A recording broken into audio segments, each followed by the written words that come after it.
Well, The Promise of Happiness was one kind of a family novel, and I just thought there were other aspects of it. So I've used roughly the same structure, that the members of the family each have a section and sort of cuts back and forth if you were using film language. But also there's certain issues of marriage and so on that I took on in a different way in this book.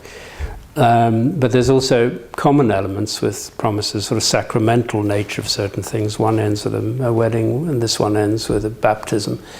No, I just felt I had a little bit more to say on family. I think I may have exhausted what little I did have to say there.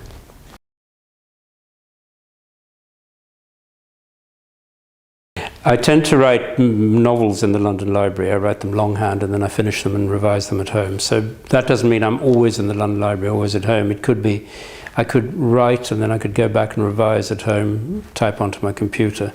But for pure concentration, the London Library, a small private subscription library and just off Piccadilly, is where I tend to do my best, least troubled work.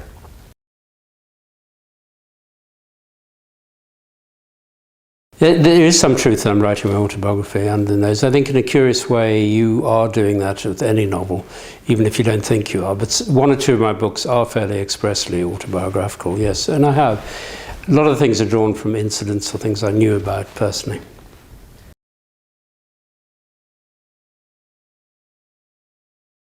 No, I tend to start off with ideas, and what happens is there's a sort of gathering momentum. Once you have an idea that you think could be a novel, then everything you read and see seems to add to the weight to the process. The momentum gathers. I mean, just to think of one example, in Promise of Happiness, I actually read a piece about somebody who'd stolen some Tiffany glass, and it turned out I knew him slightly, actually.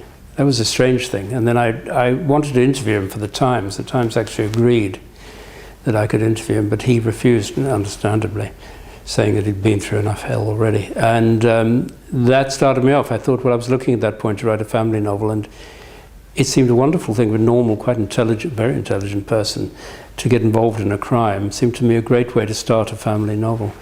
I see a family imploding.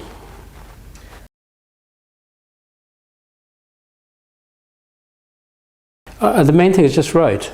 You know, a lot of people ring me and ask if they could borrow my agent or be introduced to my publisher. I don't think it goes in that order. I think you write first, and if you're any good, you may not know it, but certainly somebody else will if you, at that point, hand it out. But the last thing you need is an agent or a publisher before you've started. Just write away as much as you possibly can, and never give up. Write every day. Don't just write once in a while and hope that, you know, you have the Midas touch, because it's very unlikely to work out in that way.